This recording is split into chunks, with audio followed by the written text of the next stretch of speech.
Hannah, hi.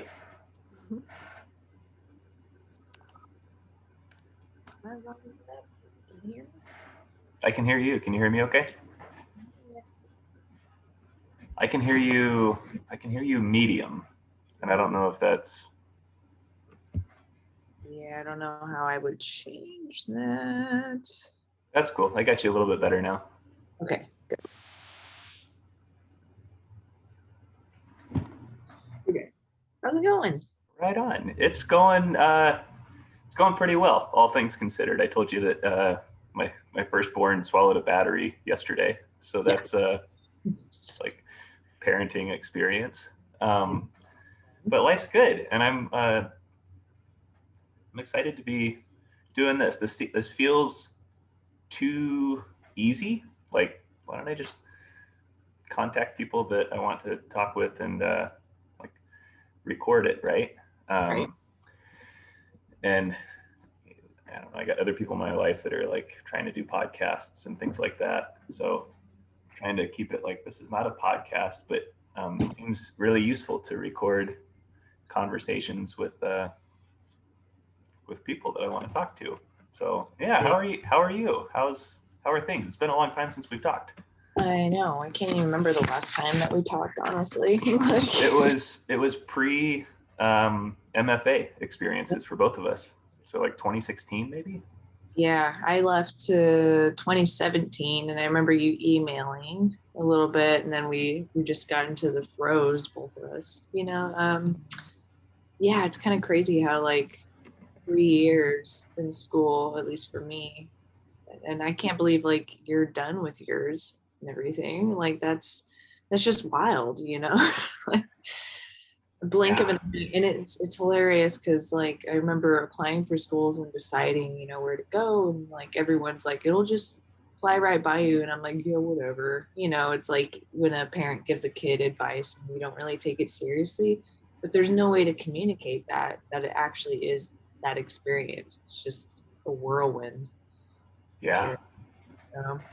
I had a very similar, now it's very much over. And what kind of approach did you think like going in, Hannah? To graduate school in general?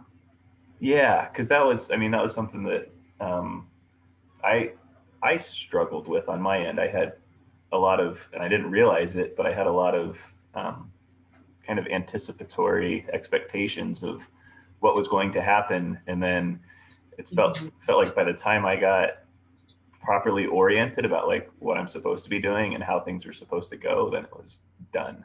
You're done. Yeah. No, I absolutely commiserate with that experience as well. But also the thing about it, like you get settled and then it's gone.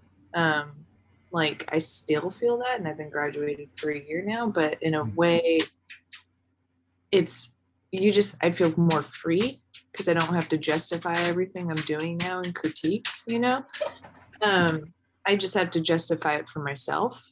And at the same time, I do miss it, that community and being able to throw ideas around and make work really quickly, and not like just that focus, right? I don't have to worry about jobs because I'm just living on student debt and like all of that. But I would say going in, and I think I held true to it, which I'm happy for myself, is like I just wanted to not let the momentum of undergrad halt. And I wanted to keep making sure that I was like developing myself as a person for my artistic practice, with the print media aspect of things, the actual making of stuff. And that program's so specific, right? With like, how can you how can we give you like almost like trade school like skills on like how to work with artists and be a print publisher and collaborate and make projects happen for people that aren't usually printmakers as well as yourself. So it was really intense craft wise. And then the critical theory masters that I did the dual degree. Yeah, like that one was the most struggling or had the most struggle for me because I actually left the dual degree when I was like in kind of crisis mode about like I don't want to deal with this like culture that's involved, like Oh, the interesting. like very very left progressive, but even that's not the right terms. It's just I would say that kind of virtual or virtuous couture and like call out culture, you know? Okay. And that's not what I'm interested in. I'm interested in having, you know, nuanced conversations and being kind to people no matter what they see in the world. And how do you bring theory into the real world, right? And so I left it and then I was like, okay, no, I took a breather. I'm ready to come back and like really make that work for me. Um, and so that to come back, like really just let graduate school, you know, develop me as a person. And um, that's like whatever you could tack any amount of debt onto that, and I wouldn't take it back, right? So, but what That was about? worth it. That was worth it no matter what you're saying. Like the self, um, sounds like you claimed, like I've had other experiences in life like that, Hannah, where um, establishing a sort of like self detachment from an outcome or a program, but like kind of establishing your own boundary of I Yeah, don't need this, I can walk away from it. And then once you walk away from it, then it's like, okay, I can re-engage this on my own terms and I can see its value in my life. And that seems like a really healthy place to be in because you're not desperate or dependent on whatever system is shaping you, right? yeah. It's I think that for the arts in general, it's like we're always going to be working within systems, right? And so how can you make it work for you? And I think a lot about one professor who's Native American, Black, and really likes to talk a lot about, rightfully so, trying to navigate the art world as that person with that identity and like getting maybe some critique about how they do take opportunities that are like funded from, you know, the art institutions that are largely white and they just kind of recreate the same things over and over, right, for a white audience. And she's just like, fuck that, take the money and run and make it work for yourself, you know. That's how you like, you got to work within things sometimes to make it happen for you, you know. So that's, you know, it's like that's a whole nother, there's a lot of nuance and conversation for that particular example, but as like a general principle to like hold, like yeah, like you're saying, the boundaries part is so huge. And I don't think I've thought about it that way until you've said it, you know, like looking back on that experience of trying to figure out how to make it work for me, it was incredibly painful and stressful and awful. It's like you're, as Me a too. person on a cellular level and emotional level, you're just being torn apart and put back together. So yeah. Yes.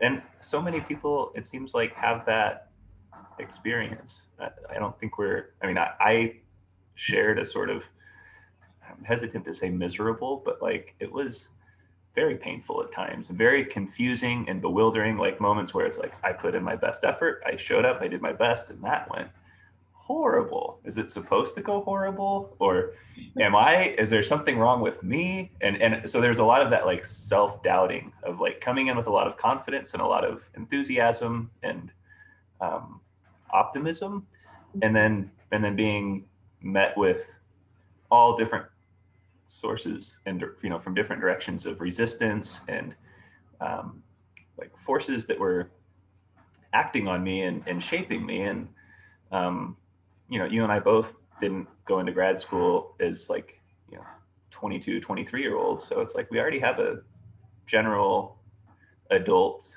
trajectory and identity.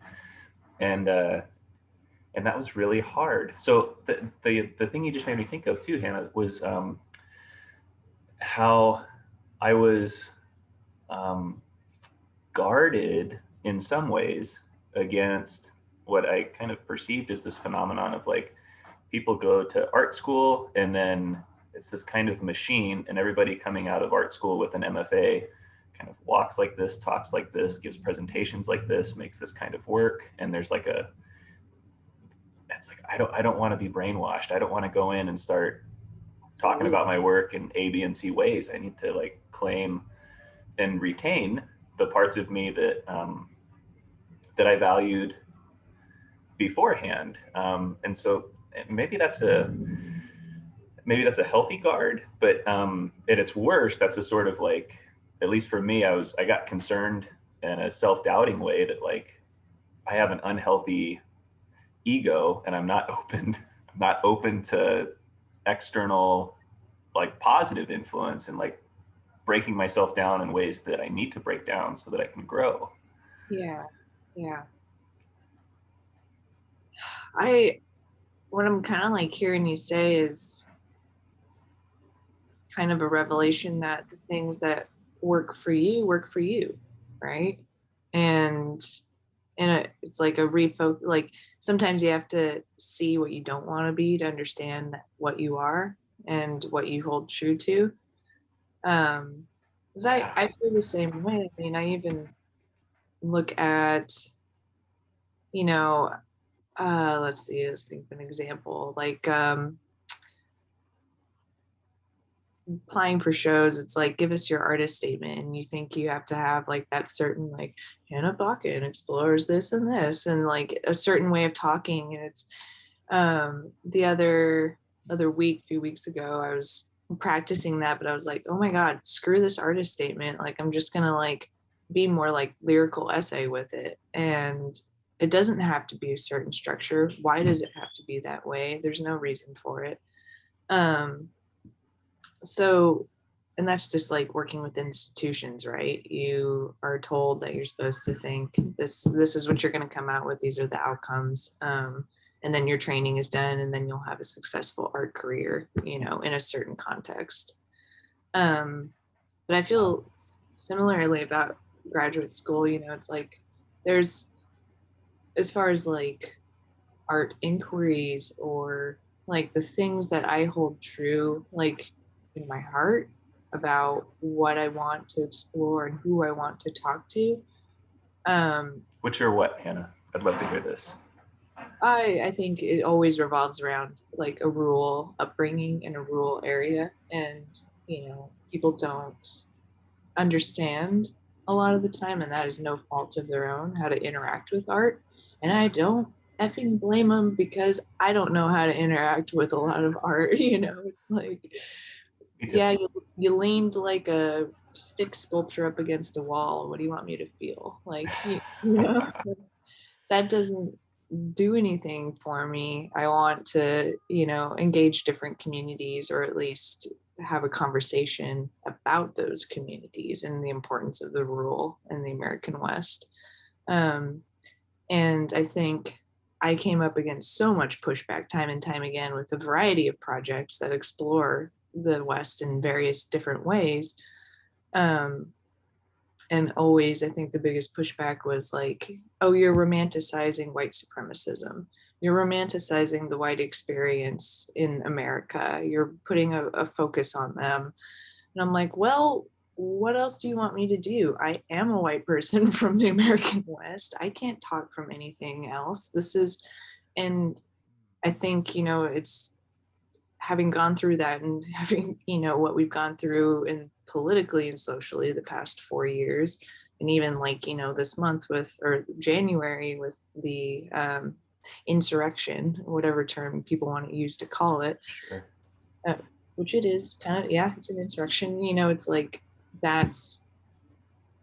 these are the conversations we have to start having, or else we're just going to continually be pitted against each other. So all this to say, like, just kind of echoing what you were saying of like, or what I'm hearing of you kind of, maybe a similar graduate school experience where we know what drives us and what suits us. And that kind of like made it more clear and gave us, at least myself, like tools on how to explain that and like have like stand true of like, no, this is what I investigate and here's why, and explain it and kind of justify it, you know?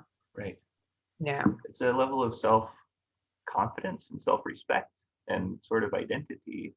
Not to like toot our own horns, because what I kept being concerned about is like, I went into grad school at 32 years old, and when I would talk with, we had a couple MFAs in the program who were 23, like fresh out of undergrad, and like traditional, high school, undergrad, grad school students. Mm-hmm. And I just realized, not in a judgmental way, but just like we have very different life experience. And Yes. I like, not meaning to be condescending, but like I remember being at that stage, right? And like I kind of appreciated my own journey, and it's like, well, I have a lot of independent art experience outside of academia, relative, but then also, and this is what got me, Hannah, is like I'm 32, and the professor that's 55 walking into my studio sees me as a kid. Like if I think I have anything figured out, like I just need to be open to the idea that I'm just some silly goofball, and she's going to tell me like, hey, you can believe whatever you want to believe, Alan, and keep doing what you're doing, but you're here to learn. And I remember being at your stage, and I can see the potential that you have that you aren't even aware of. And that kind of like Dunning-Kruger effect, right? Of like, I have the experience, I'm really good at what I'm doing, and I know what I'm about. And then like just kind of climbing up to the peak of Mount Stupid, because and actually, I mean, I had a professor that was she was in her mid 70s and had a well-respected career in the Southwest region, and I just appreciated like different bits of input, but I kept feeling like I was just putty getting pulled, and I went in with a sense of like purpose and things that I wanted to achieve in this special time in grad school. And so I kept feeling like these pulls from all these different influences. I was like, are they coordinated and intentional? Are these good for me? Like, can I trust these? Or are these uncoordinated, like the different hands aren't talking to each other, so everybody is kind of imposing their own agenda onto me, and I need to like sift through these and choose what I let in, and then like deal with the negative friction of tension with some relationships that it's like, yeah, I'm going to do my best to pass your class because I need to pass your class, but like I don't have the bandwidth to do my best at everything and stay true to the vision that I had coming in. And so it was a real sort of like process of, it almost felt like grief, especially when we threw in the COVID quarantine, because it's like the dream that I had of what I was going to accomplish in grad school kind of got compromised here and there, and it became something else.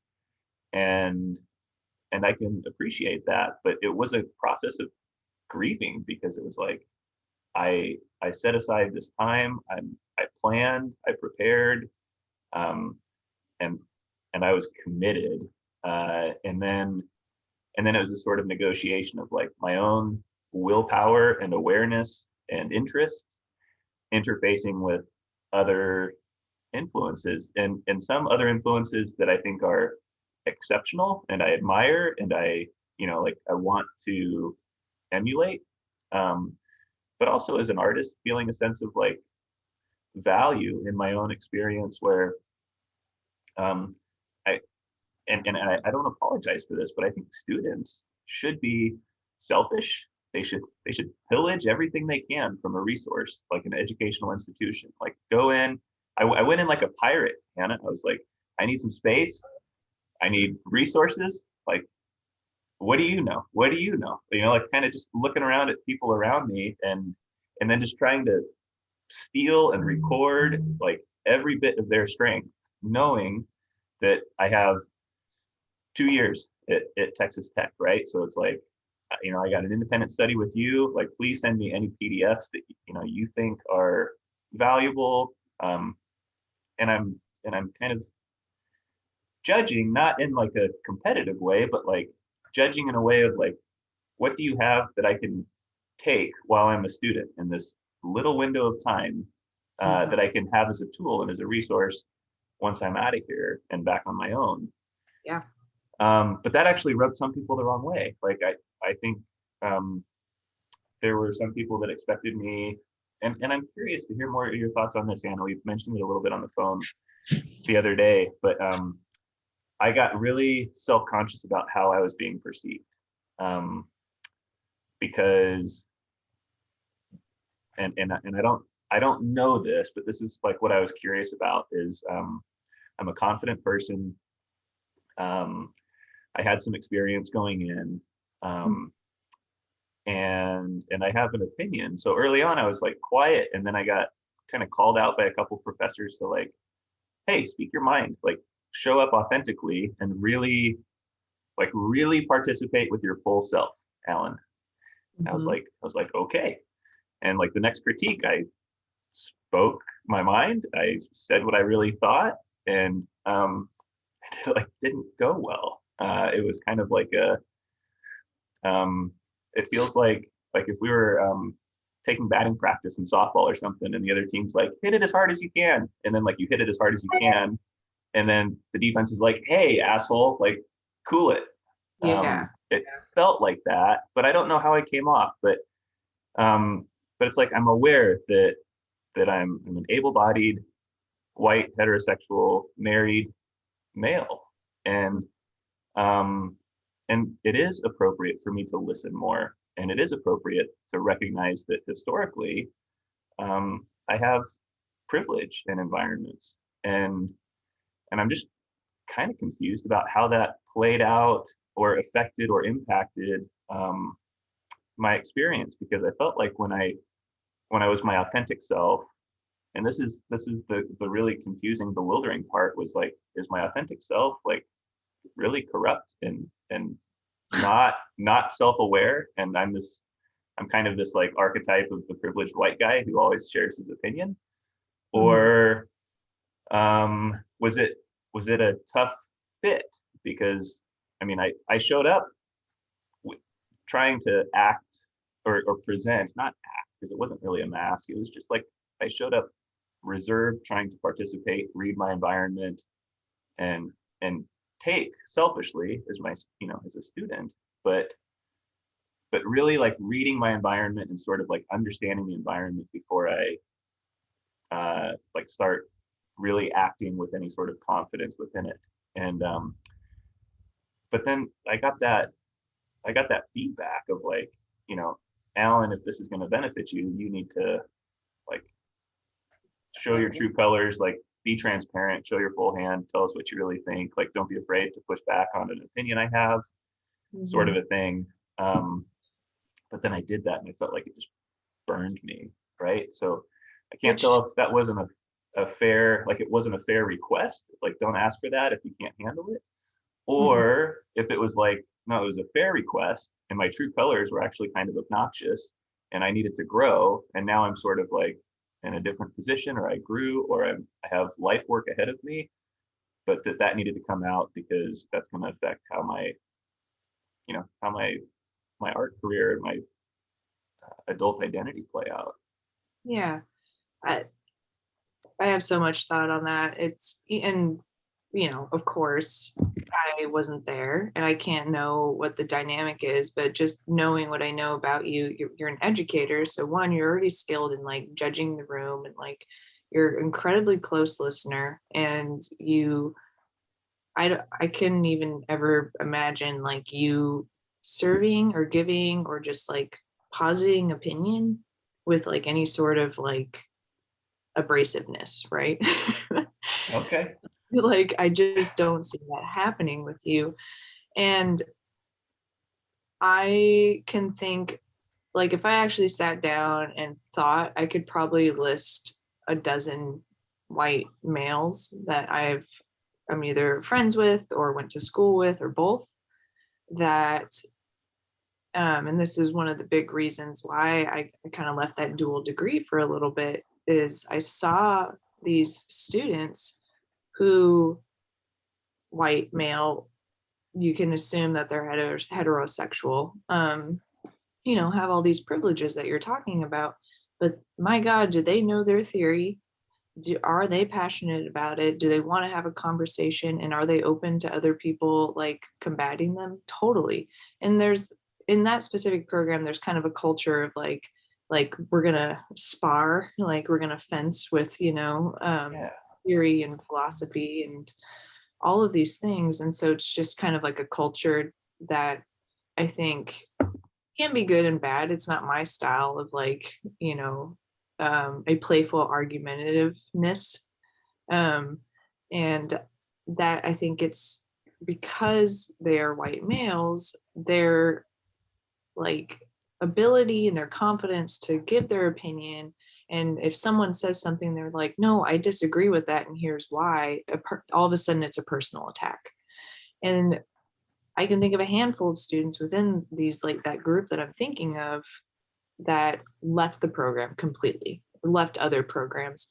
I've seen friends just breaking down and crying because no matter what they do, everyone is trying to find a hole in what they do because they are white male and therefore they must be problematic.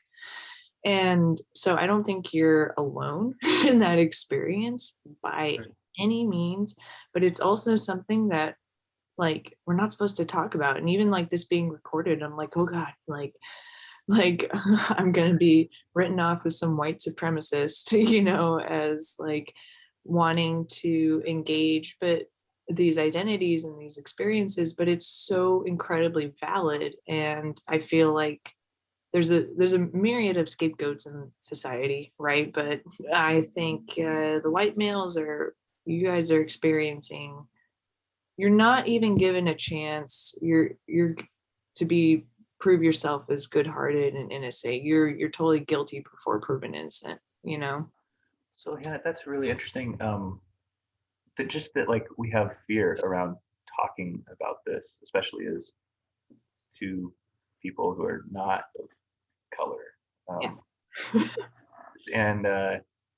And there's a couple things that I want to say, and then I want to keep hearing more of your thoughts, because on one hand, it's like I'm recognizing that one of the ways that I'm learning about any privilege that I do possess, it's recognizing my ability to withstand criticism. It's like, oh, like I have a support network that if I get an onslaught of resistance and criticism, like I can actually feel the resilient parts of me and like the strong parts of me that kind of leave me feeling like, you know what, if anybody needs to take this kind of, even if it feels like harassment, it's like I, I'm not feeling like a victim. I'm I'm just sort of like recognizing like, oh, okay, this is more difficult than I thought it was going to be, kind of a thing. Um, but that they're like for so key things for me are like, where are my points of resistance? And that's where I get frustrated with other, especially white males, where I find their sticking points. And it's like, oh, you're not open. You don't have an open mind to considering the validity of this viewpoint.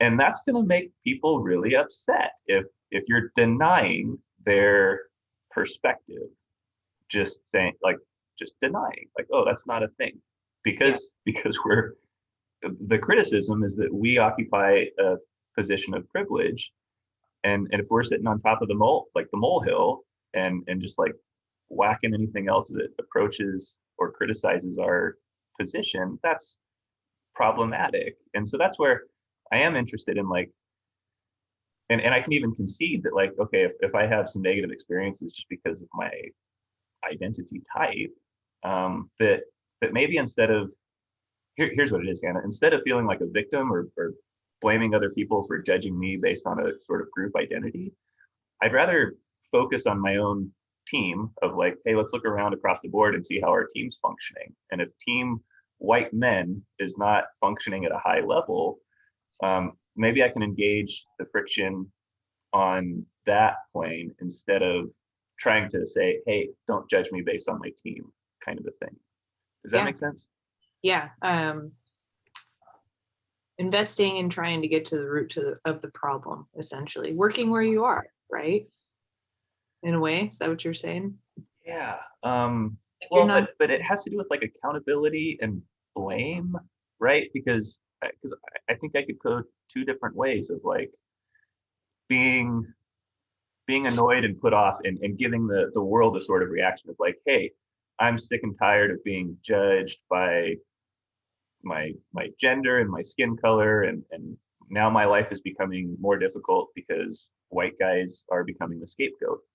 mm-hmm. Instead of feeling that and then like sort of mapping that filter onto my experiences, instead sort of receiving that environmental feedback and then looking at ways that I can act as an agent within my sphere of, it's kind of like being on a sports team where it's like, hey, I didn't play dirty, but like our shortstop just took a nasty slide into second base, and then our other guy taunted that home run or whatever it was, and it's like, I didn't do it, but if my team is acting obnoxious, like the other team has a right to have a problem with me because I'm complicit or I'm not telling my guys to knock it off, kind of a thing. And so I'm hesitant to like kind of go tribalist and say that like politics are about group identities, but at the same time, like I'm okay with accepting some responsibility for it's kind of like a political archetype, right? Mm-hmm. Like middle class white guys, that's a political archetype. And just for the last 4 years, like a lot of us decided that, hey, white privilege isn't the thing because that's inconvenient, and let's go support Donald Trump, and he's going to make America great again, and let's just keep it simple, America. Like, chill, like the patriarchy's good. I have a good wife, she stays at home and does A, B, and C, and we have a good life, and everybody else needs to figure it out. Like, there were so many, like that political voice is so prominent today that I think all I'm trying to say there is that it might be more productive for me to engage men who act like that, and then who are also actively silencing the voices who might be irritated at me occasionally, right? No, I absolutely, like that key word that I heard was accountability. Accountability for yourself. Okay, how can I see this issue, I know who I am, I don't want to further that issue, but how can I kind of like address it in my own way? What are steps that I can take? Let's experiment here and do that. And it seems like these talks are kind of wrapped up in that whole idea, or they can kind of like travel into that realm a little bit. I'm not sure who you talked to yet, but it's like the team analogy. If you see your teammates are acting up, or you've made an issue arguing with the other team, if we're going to use this, again, that tribalism, like, is that really going to get us anywhere? No. Like, we need, like, in a certain level, it's like a level of care for working where you are, who you are, and the people that you can reach. And that's not, I don't think it negates anyone else's experience. It doesn't negate how they maybe took something when it was said. It validates that. And then you're like, okay, like, to avoid that, let's go address this in a way. Yeah. And I feel similarly about that with like talking about rural communities, which largely are very conservative, and they're, they are the Trump voters, even though I hate to like group people into this, like, oh, they're the Trumpers, that kind of thing. I think that we need to add more nuance. More nuance. Yeah. Yeah. But, that's a quick and dirty way to talk about it. And it's like, what good is vilifying going to do? What can I do as an artist, as trying to bring out nuance? Um, and and it's not to say that this will always be separate and this will never be fixed, but if we think about differing identities and experiences in the world, the I tend to always use fence analogies, and there's one reading that I always think of where it's like on sociology and like developing a praxis for making it like taking it out of academia and using it in the real world. But like, let's say I'm talking to an individual who is Black or Indigenous or queer, anyone that's outside of my experience.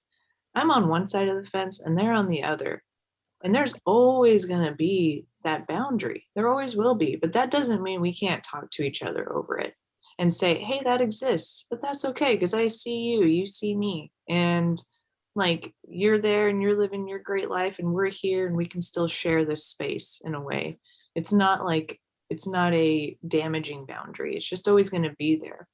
It's like a level of things that are not equatable, and I think we have to accept that and work with where we are and to understand and see those boundaries and respect them and give them like um, uh, value, right? Instead of trying to fight to bring them down all the time. Because honestly, those boundaries and those limits, those things for myself and the other people, they're healthy. Like we're back to this like boundary thing, like Yeah. creating culture, creating communities with people that are similar to you maybe isn't always tribalism. It gives a sense of belonging and being.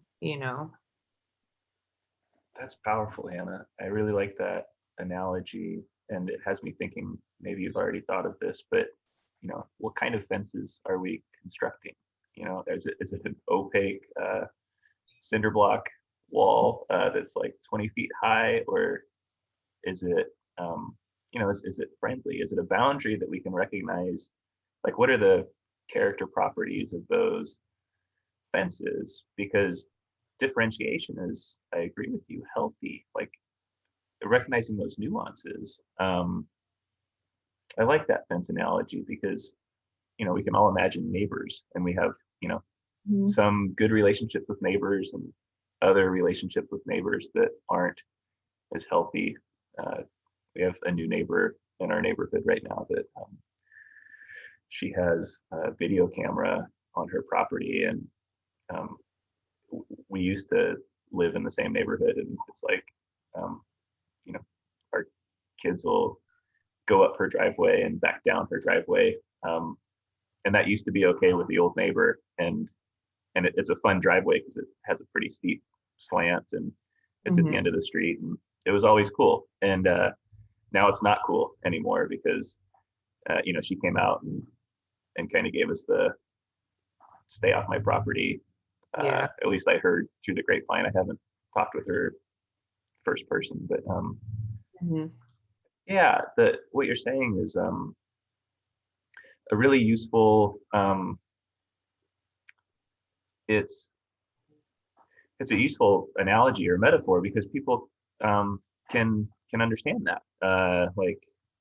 Because I think, and tell me if you agree with this, that people have a tendency to kind of go like an all or none thought process, and we do neglect that nuance. But I either need to be inclusive, and so there are no boundaries. I don't see color, everybody's equal, but like whatever we grab on under that kind of like black and white thought process, or I must be a total bigot, racist, and Yeah. uh, but it's kind of we miss that nuance. Whereas I'm interested if you have any more thoughts on the fence, and then also some of the criticisms that you've received in your own work, like uh, how you cope with, um, I guess, proliferating, like continuing to produce content true to your own inspiration and curiosities, um, but then maybe like different ways that you turn it and interface with different audiences about your work. Because I can make the same painting, and then depending on who I'm talking to, it's a very different conversation. And something primary in there is the work itself. But I'm curious. My first reaction to you saying earlier that people criticized it is this like romanticizing of the American West from a white perspective is like, well, okay, but Hannah, you're also pretty self-aware, and so you can critique. I mean, you could. I mean, if that's how it's being received, that in itself is a valid critique of its validity in the present moment, and just the self-awareness factor. And so I don't know if I need to get better at asking questions, but what do you think? No, that was awesome. The romanticizing, like the pushback, I think that would be like the biggest critique that kept coming up was like centering the white experience. And, you know, a couple times in that critique context, I'm like, sure, give it all to me. And some days it'd be like, oh my God, everything I'm doing is wrong and I'm problematic. And some days it's like, no, you're just not getting it. Okay, how do I make sure that you get it? Because it's like, for example, how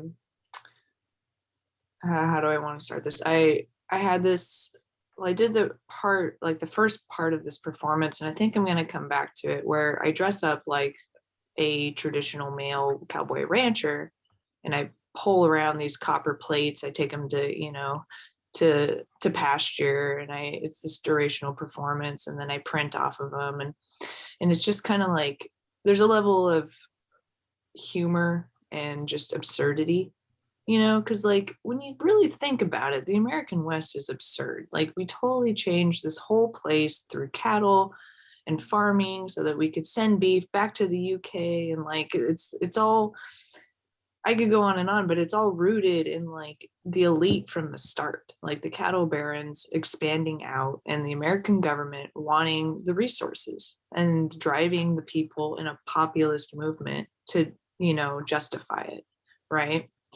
And we're in no different situation right now.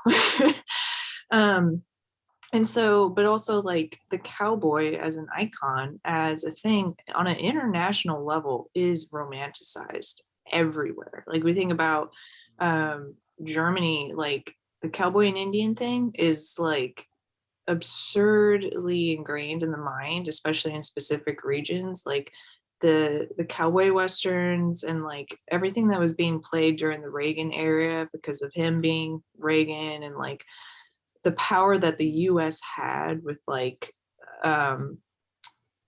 promoting an American identity was huge on an international scale. I have a friend, Masimba, who is from Zimbabwe, and I was talking to him about this, and he was like, oh my God, yeah, my dad, like in the 70s, he was like this Zimbabwean man in like full on bedazzled like cowboy clothes, you know, and he would watch all the Westerns. And so it's like, it's in a beautiful way, it's kind of this icon that I think represents a lot of things, but it represents like freedom, a certain relationship to the land, kind of like sometimes not always the cowboy, but then it melds into that like lone ranger or like the marshal of like establishing law and order and working for the people, but also like quiet and like, you know, there's a sort of like stoic agency, and then a very particular brand of masculinity. Yes, absolutely. And you know, I think there's a lot more conversations and again nuance to be had with that, but then like cowboys also involve like vaqueros, like the Hispanic, you know, cultural impact that had on the culture, or the idea of the cowboy. That's what gave birth to it. And also black cowboys, and like there's a lot of like historical meat to play with there. And so it's, you know, definitely looking back at it in those critique situations, like I talked about this performance, and like the pushback was like, I'm just disgusted about thinking about a white cowboy going around claiming the space, like it's so problematic. And I'm like, well, that I'm trying to bring attention to that, you know, like Yeah. We do romanticize it. So how can I use, and that I'll still be fleshing that out. I don't think it's perfect, but that's part of being an artist is you constantly are trying things and retrying. Um, I want to bring attention to that romanticization and how can we like look at it differently? How can we laugh at it also and like just change how you see the things that we see over and over without really noticing them. And that is similar to me for the fence. Like it is this thing, especially when I say the fence, I specifically think of like barbed wire, metal T-posts, wooden T-posts, you know. Yeah. It's this thing that is everywhere. We take it for, basically granted that of course it's there. Like it's invisible when you drive by it, it kind of blurs but it controls everything and it represents everything that the structure of this country was like built on, right? So how can I like use the aesthetics of the West that are like literally just the objects as they are, but recontextualize them and kind of make it like just enough strange enough mimic, but like, oh, this isn't right. And then I like constantly I'm like saying, I just want people to be in my level of like psychosis or like craziness of when I take a road trip, I am not looking at anything else. I'm just looking at fences and signposts, and thinking about these things. Kind of break people's brains so that we can maybe break the system, but I'm a little cynical about breaking it. There's that, right? That if we antagonize the structure and like chip away the parts that are weaker that fall off, like what's left is the core stable part that we can recognize and then we can work from, and it's how are you supposed to fix something if you're not even looking at like what it is, yeah.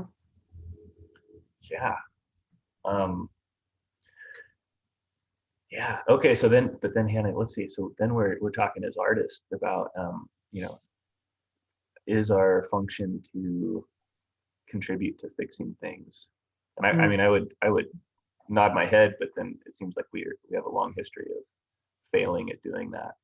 Oh yeah, it's really good at failing at that because it like I don't know. Let's see. My first thought is like art always gets subsumed or like uh, absorbed into capitalist endeavors, right? So how do you avoid that? But then also, how do you survive as an artist without relying on those capitalist endeavors? Is there sure both? I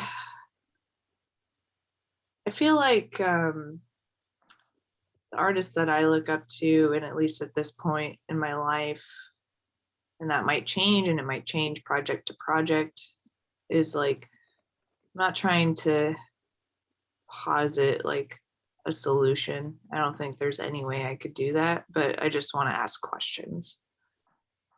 Just want to, like if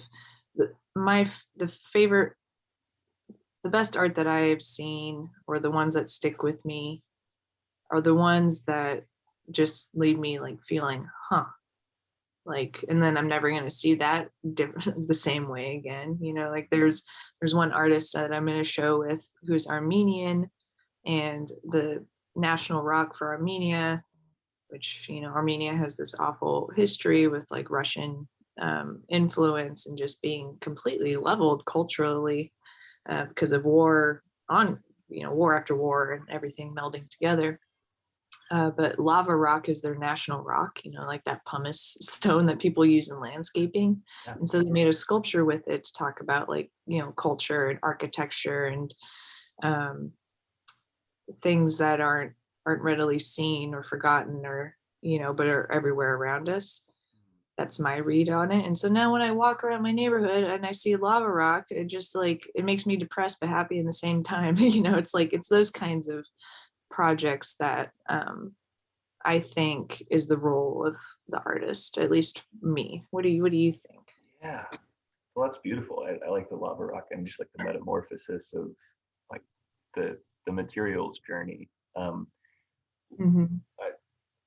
thing I wanted to share, I think, on that topic, Hannah, was that and I try to avoid like making these sort of cliche canned like sound like pop, like if I can say it and it becomes this sort of like reducible sound bite that like, oh yeah, like cool, it's like nice tagline for an artist kind of a thing. Sometimes I feel like I come up with something that's kind of clever and then I'm resistant to it. It's like, don't say that. That's like obnoxious. But in a very sincere way. Okay, Hannah, so trust me that I'm sincere about this.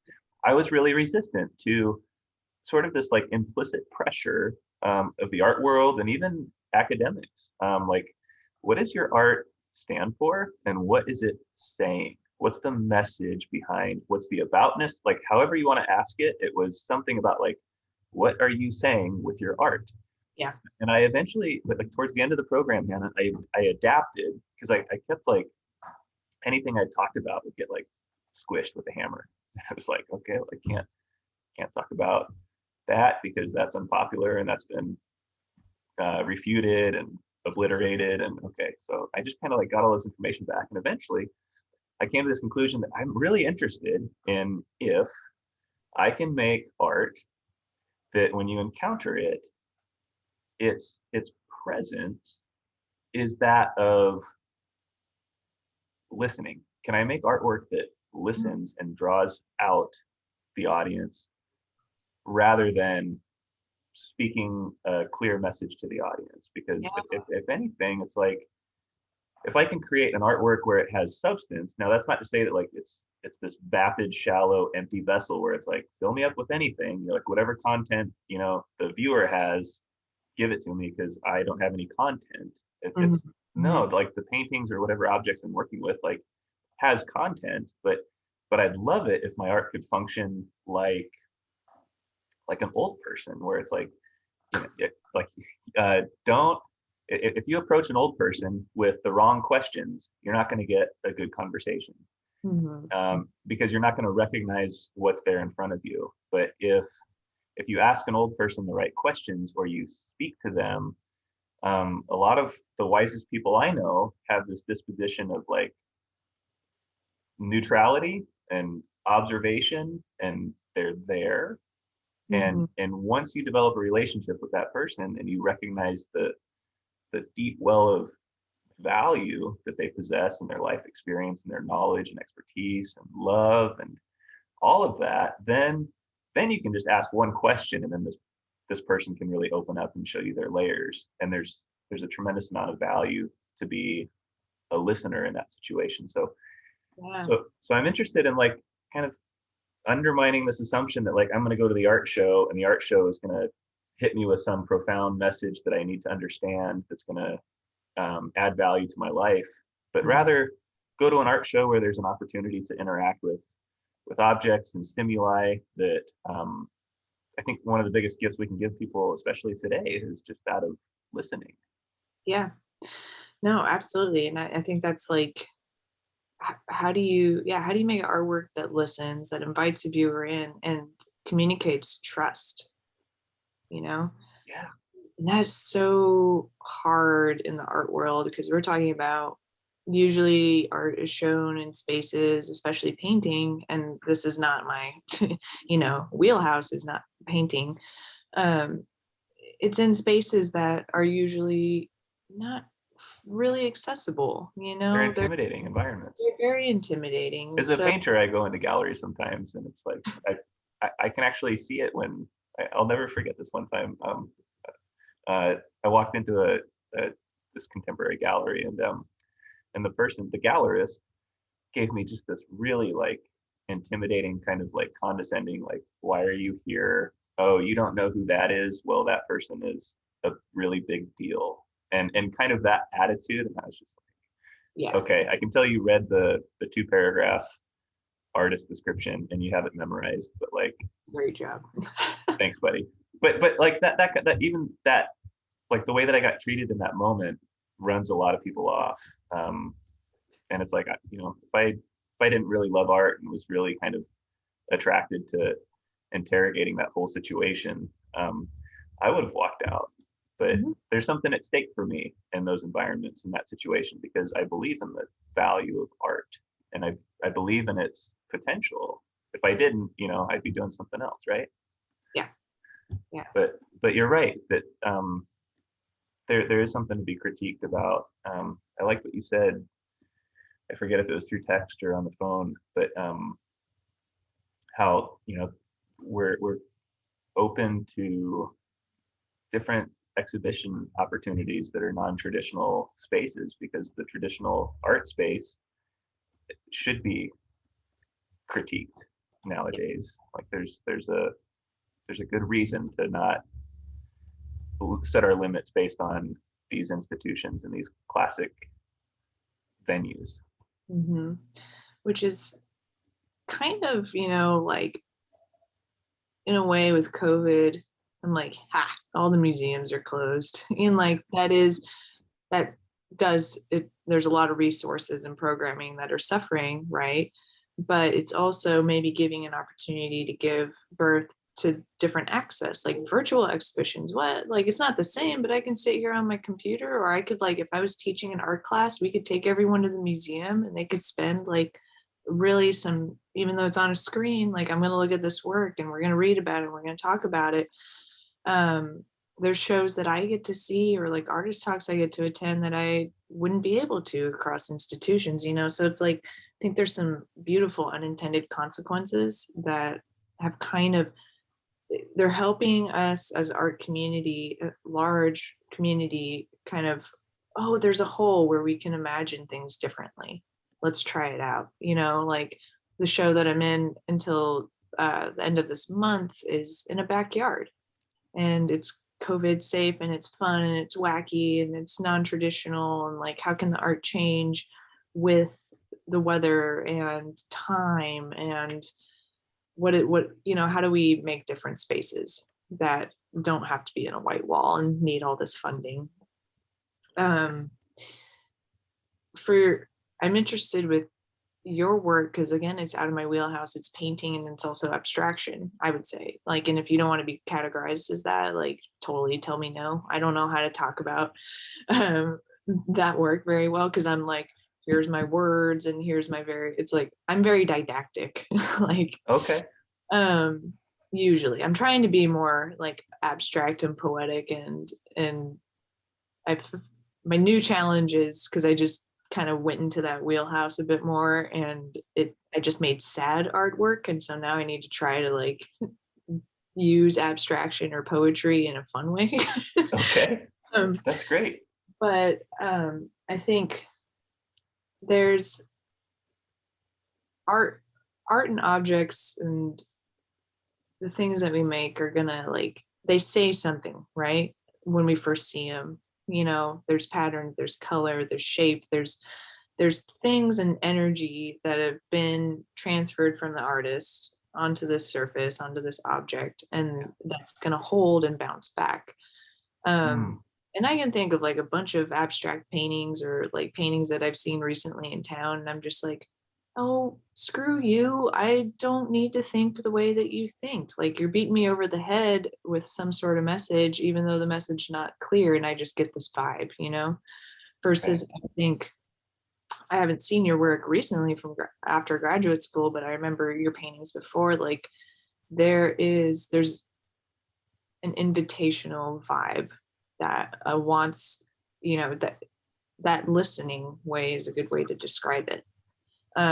Where and it's partly scale, but even the smaller ones, it's like, I can sit here, and I'm not like a huge fan of abstraction, but I feel invited and welcome to sit with these paintings, and there's things for my eye to really have a travel along with my mind, and like, on a holistic heart and soul level.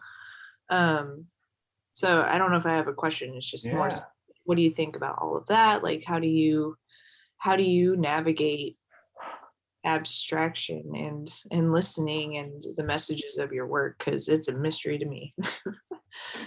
Um, that's great. Thanks, Hannah. Thanks for that question. I'm thinking. Well, I'm really enjoying this, and I'm being conscientious, or I'm just paying attention to time. I don't understand Zoom, like sometimes it cuts me off at 40 minutes. It didn't cut us off at 40 minutes. So we're still recording and we're still good. So let's continue. And then if I might give you, like, if it stops, it's going to give me a 10-minute warning. So I'll Sure. say that. And then maybe we can reschedule, or we can start a new meeting right away. And We should continue. reschedule another time to keep looking, because like probably in 15 minutes I'll need to mosey on with my day, sadly. Cool. I would love to keep talking another time. That's great. Okay. Yes, let's. That sounds great. So I guess kind of the shorthand to speak to the content in your curiosities. Starting out, it was kind of a formal investigation of like, I wanted to learn to represent the world. So it's like I got paint, and the first thing I tried to do, I actually have a pencil drawing from high school of like this kind of like Marlboro man on a bull. And so it's like I try to get all the hair and like the texture on the horn of the bull and like the leather and the denim, and like at 17, 18 years old, I was trying with a pencil to like really represent black and white detail. So there was that. There's this sort of like representational technical ability and discipline that was and still is important to me. But the work that I'm doing with painting, and I'm painting on paper right now, but I'm also painting objects. I guess to be able to talk about it, I'm just recognizing that it's a relationship. It's a relationship with these objects, and by tending to them with paint, I'm learning about their properties, and I'm discovering their character. And in one sense, I'm very much authoring them. It's like I'm making decisions on what to paint and how to act, and I'm conducting these actions with my body and these materials. But I try to maintain a sort of curiosity, and it's really what it is. It's a sort of like machine for my own learning. So painting, it's like multiple relationships that I'm juggling, and by painting these paintings, I'm discovering something about what I value inside. It's like I'm making marks, or I'm employing strategies, and I'm pursuing aesthetic properties. And simultaneously, while I'm doing that, I'm reflecting on like, dude, why are you doing this? This is like ridiculous. Maybe how you feel like dressing up in a cowboy costume and dragging a printmaking plate through the wilderness. There is that insecurity, Hannah, of like, I just took a glob of like congealing paint skin from like a linseed oil mixture, and I scooped that out of the jar, and then I adhered that to the surface, and it like shrunk up and hardened, and it looks like the surface of cantaloupe, and it's just oil. It's like some weird chemical mixture of oil paint. And I could paint it to look like the moon or something, but like the textures and the alchemy and the chemistry, and the events that interact and play out.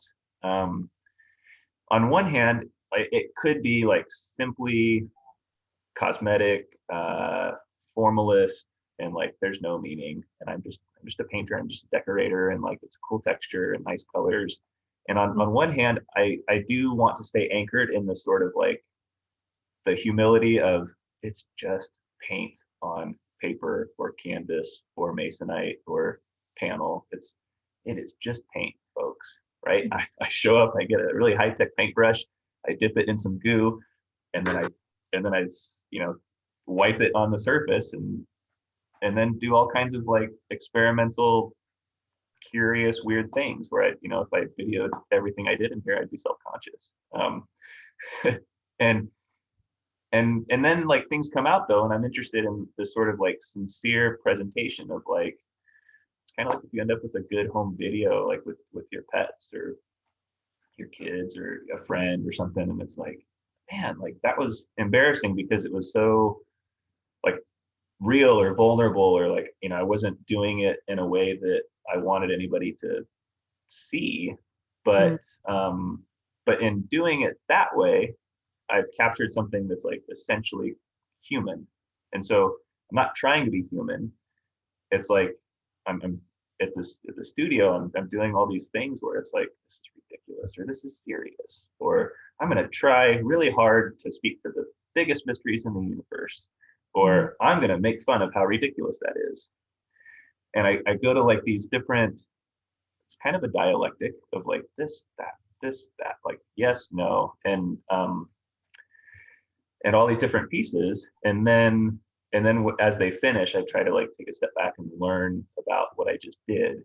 Mhm. And the thing that I feel like I can stand on when I present it to the public is that as an educator, it's like a formal show and tell of like, well, these are the biggest questions that I'm asking. These are the ideas that I'm interested in.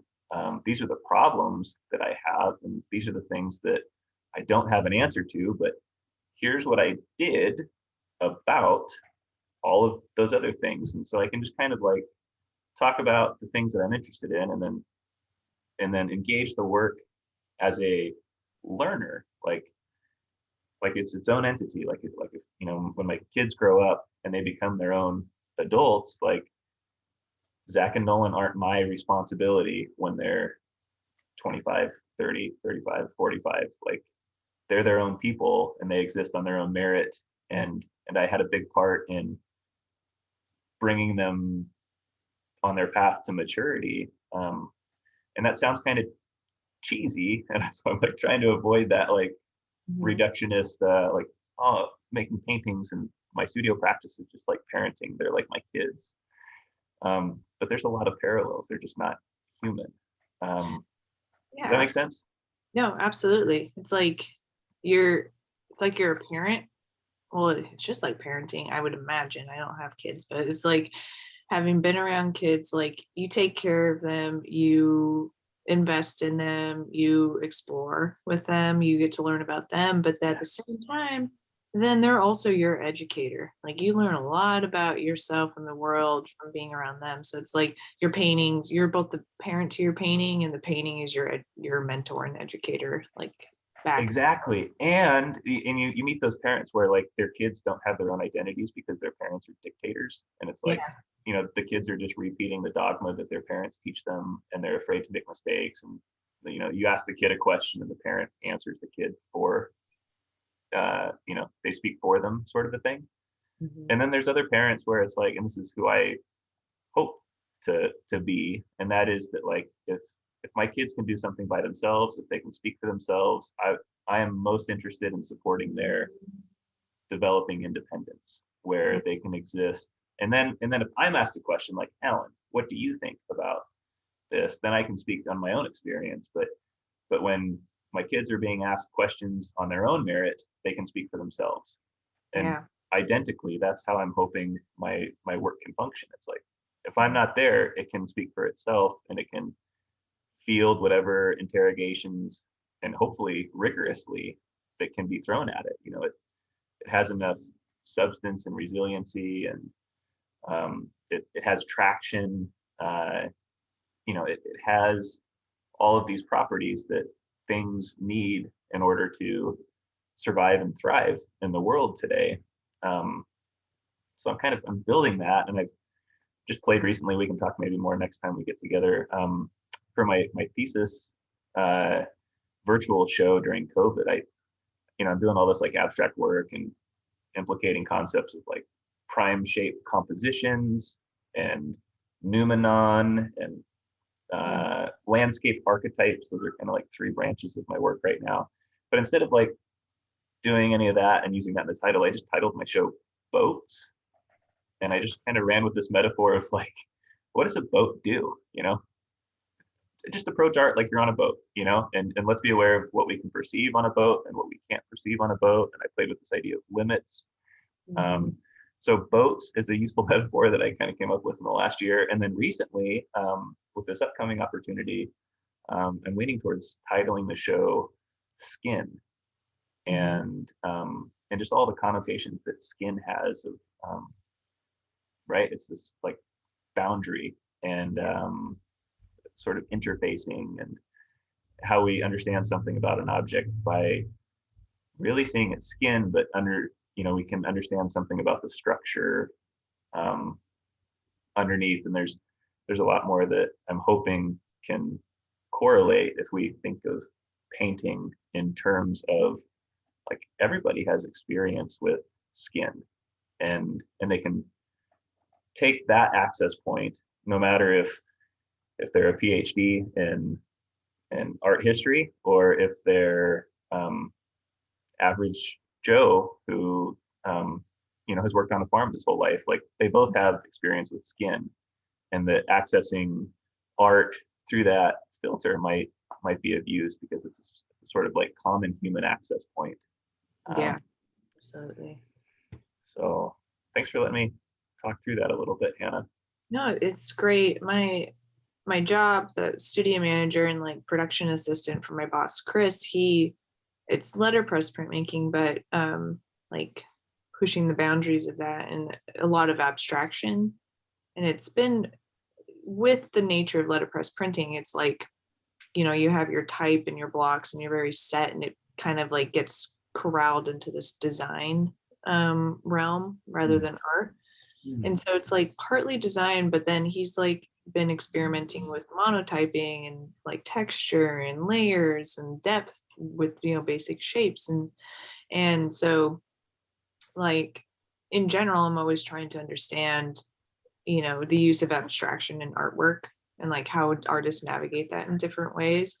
But I feel like what you described, it's like it's that process, and it's with the skin, it's like it's so bodily, right?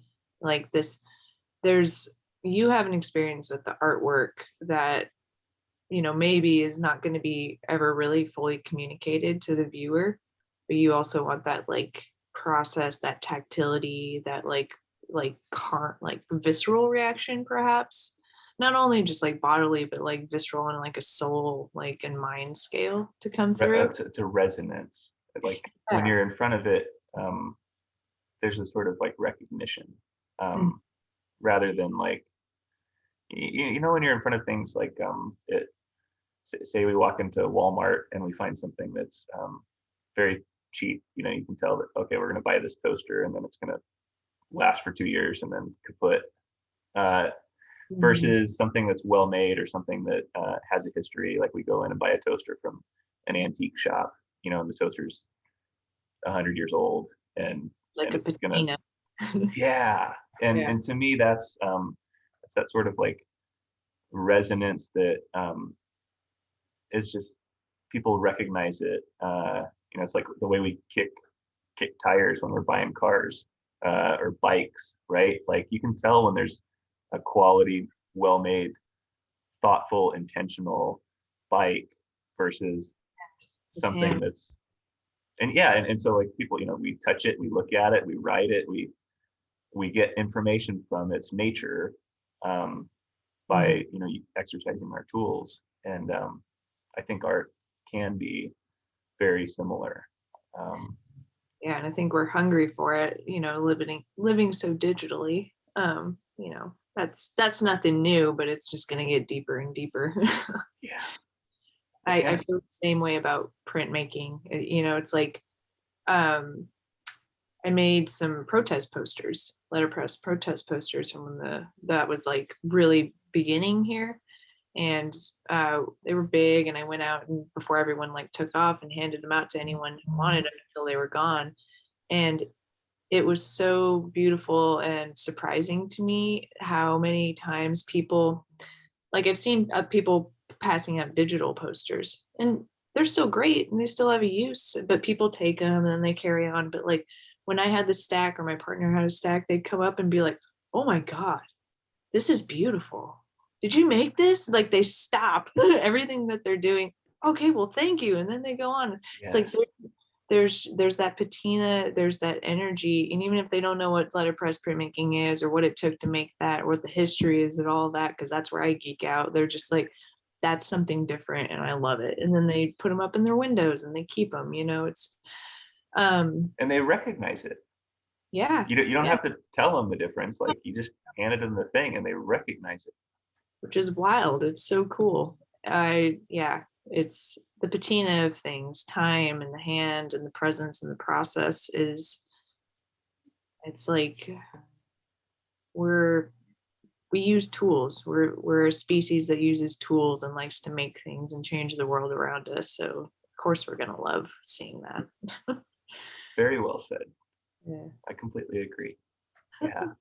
And I want to make a quick note about representation, because when you asked about abstraction, and I think we'll have to like cover this next time and we'll wrap up. But next time we talk, I'd love to talk to you a little bit about the nature of representation, because when we look at like abstract art, and then this is something that I think I was already onto like before grad school. I just didn't have the real vocabulary for, or the understanding of. But that's the difference. Like for me, when we encounter art, is it art that references an idea? Is it representing something? Or sometimes really confusing art is because it's not representing anything else. Like it just is itself, and we'll call that abstraction sometimes. But oftentimes in the studio, when I'm making abstract work, it's sort of like an abstraction of experience into a new thing itself, and it's not abstraction from anything. It's sort of abstract because it's unrecognizable, because it's a new form, or it's an original form. It's not that abstraction is anything new in art history, but like painting abstractly can produce new, like just unrecognizable things, where like we don't have the intellectual frameworks or like the language to know it. And so you're trying to like throw words at something that by its very nature is unknowable. And there's some people that are really uncomfortable with that, and then there's other people that are more comfortable with that, where it's like, I don't need to describe it, I can just experience it and get to know something through its nature without language. Like without knowing it, I can, without describing it or knowing what it is about, I can know what it's about through pure experience, kind of a thing. No, that makes complete sense. And it would be like if we sat here and just stared at each other for an hour, and that was our conversation. It would be kind of weird, but it would be maybe that would be closer to what abstract work does versus representational work, which we've had this conversation through language, which is great.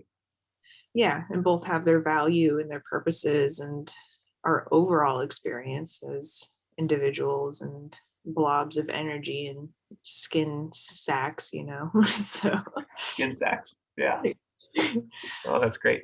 Yeah, I want to keep talking about that. It gets me like on a quantum physics and your science background.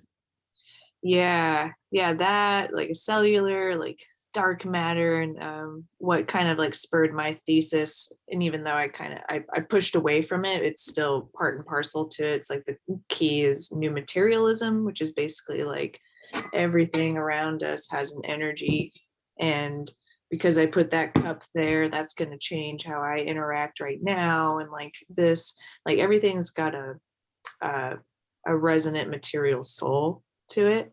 And then that gets quantum physics. So it's like, yeah, like that helps me understand specifically your abstract work. There's definitely still abstract work where I'll be like, no, screw you, I don't like it. It doesn't speak my language. And that's fine, Yep. It's on me to not be so cruel with my criticism, but there's just bad art, let's just be honest. But yeah, let's keep talking. Let's find another time to chat. I'm pretty busy, or not. I am pretty not busy lately. So we should just artist life. I will, Hannah. Thank you. I